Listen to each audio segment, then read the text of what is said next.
అమ్మోరు రాత్రి 7:30 మీ ఈటీవీలో.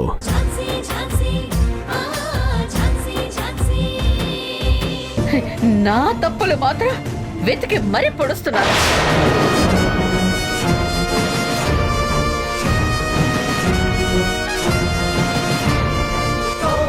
మృణాల్ని తప్పు చేశాడంటున్నావు. గౌతమ్ తప్పు చేశాడని నిరూపణ అయిందా?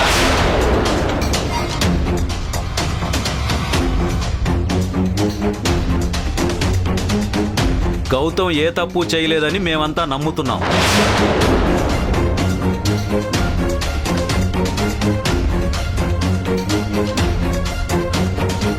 ఈ ఇంటితో ఏ సంబంధం లేని ఝాన్సీ కూడా గౌతమ్కి తోడుగా ఉంది. వాడి తప్పొప్పులు ఎంచకుండా వాడిని విడిపించే ప్రయత్నం చేసింది.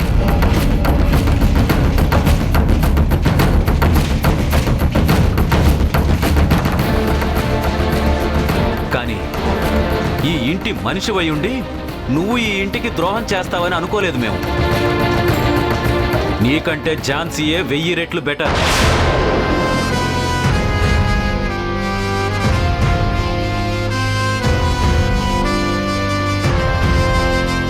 ఇంత చేసిన అమ్మాయిని అభినందించాల్సింది పోయి అభియోగాలు మోపుతున్నావా?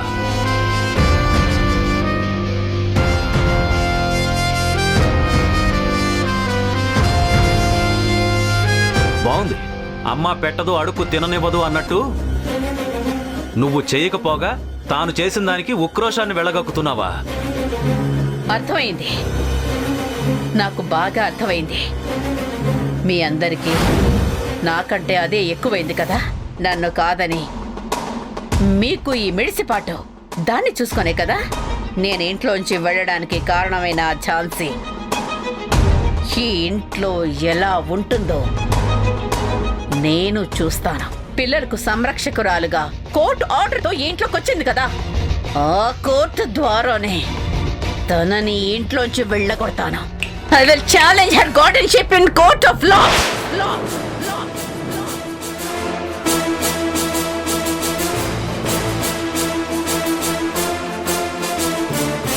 ప్రసాద్, మృణాల్ని వద్దు మృణాల్ని, నేను చెప్పేది వినమ్మా. నువ్వు వెళ్ళకూడదు మృణాల్ని. మామయ్య గారు మీరైనా వెళ్ళొద్దని చెప్పండి. ఏమండి మీరైనా చెప్పండి. వద్దు మృణాల్ని, నా మాట విను మృణాల్ని. మృణాల్ని మృణాల్ని కమలా కమలా కమలా కమలా కమలా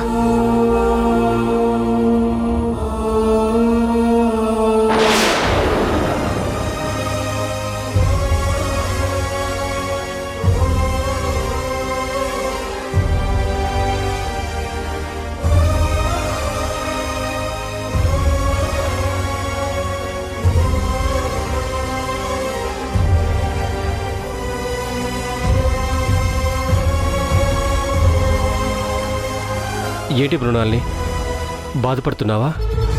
అదేం లేదు ప్రసాద్. మరి ఎందుకలా ఉన్నావు?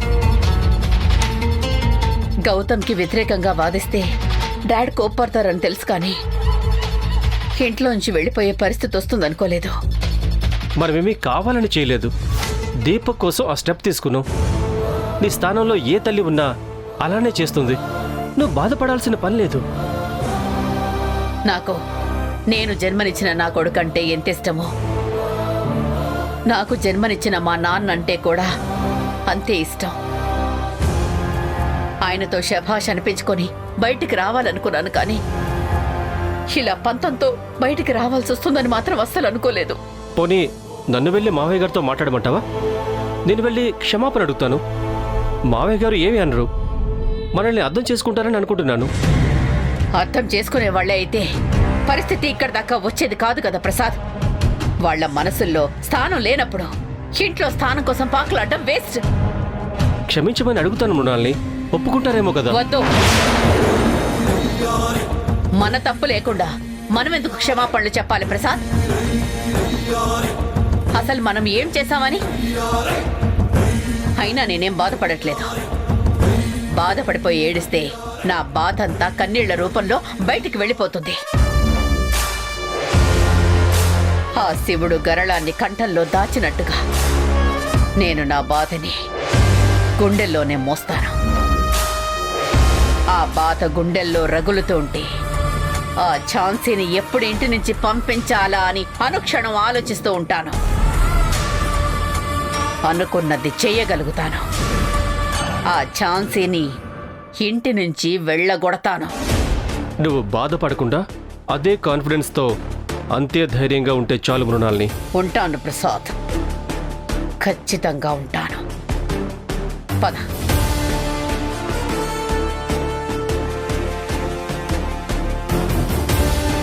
Stop stop. Auto auto auto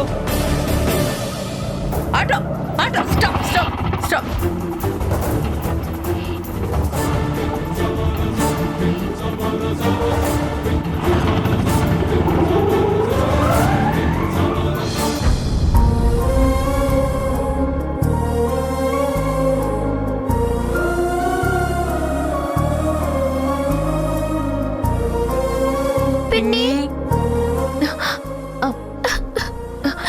ఏంటి నాన్న, ఏమైంది?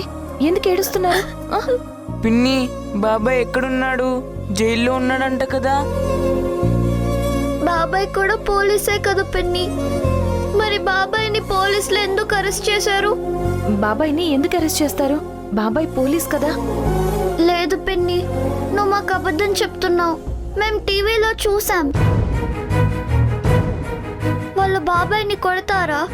సినిమాల్లో జైలుకి తీసుకెళ్లిన వాళ్ళని కొడతారు కదా. ఫుడ్ కూడా సరిగ్గా పెట్టరంట కదా. రూమ్స్ కూడా సరిగ్గా ఉండవంట కదా. స్వీటీ దా. బాబాయ్ని ఎవ్వరూ కొట్టరు. ఎందుకంటే పోలీసులందరూ బాబాయ్కి ఫ్రెండ్సే కదా. ఎక్కడైనా ఫ్రెండ్స్ని కొడతారా చెప్పు? నీ ఫ్రెండ్ భవ్య, అమ్ము నిన్ను కొడతారా? నీతో ఆడుకుంటారా? ఆడుకుంటారు పిన్ని. మరి మీరంటే చిన్నపిల్లలు కదా, ఆడుకుంటారు. బాబాయ్ వాళ్ళ ఫ్రెండ్స్ పెద్దవాళ్ళు కదా. వాళ్ళు రోజంతా మాట్లాడుకుంటూ సరదాగా గడుపుతూ ఉంటారు, అంతేకాని కొట్టరు. పిన్ని, మరి నా ఫ్రెండ్ వరుణ్ నన్ను కొడతాడు కదా. మరి నువ్వు వాడిని నెట్టి తప్పు చేసావు కదా, అందుకే వాడు నిన్ను కొట్టాడు. అయినా వాడు కొట్టాడు అంటున్నావు, మళ్ళీ నీ ఫ్రెండ్ అంటున్నావు. సో ఫ్రెండ్స్ మధ్య చిన్న చిన్న గొడవలు కామన్. కానీ బాబాయ్ ఏ తప్పు చేయలేదు కాబట్టి బాబాయ్ని ఎవరు కొట్టరు. పిన్ని, బాబాయ్ ఏ తప్పు చెయ్యలేదా? చేయలేదు నాన్న. మరి జైల్లో ఎందుకు పెట్టారు?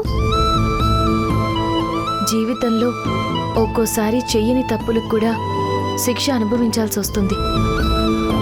బాబాయ్ ఏ తప్పు చేయలేదు, నిజంగా ఏ తప్పు చేయలేదు. పిన్ని, ఇందాక ఇంట్లో చాలా పెద్ద గొడవ జరిగింది. బిగ్ తాతయ్య, మృణాలిని ఆంటీ గొడవ పడ్డారు. ఏంటమ్మా నువ్వనేది? అవును పిన్ని, చాలా పెద్ద గొడవ జరిగింది. వెళ్ళు, ఇంకొక క్షణం కూడా ఎక్కడ ఉండడానికి వీల్లేదు. వెళ్ళు. ధనుంజయ్ తాతయ్య వరప్రసాద్ అంకుల్ని కొట్టారు.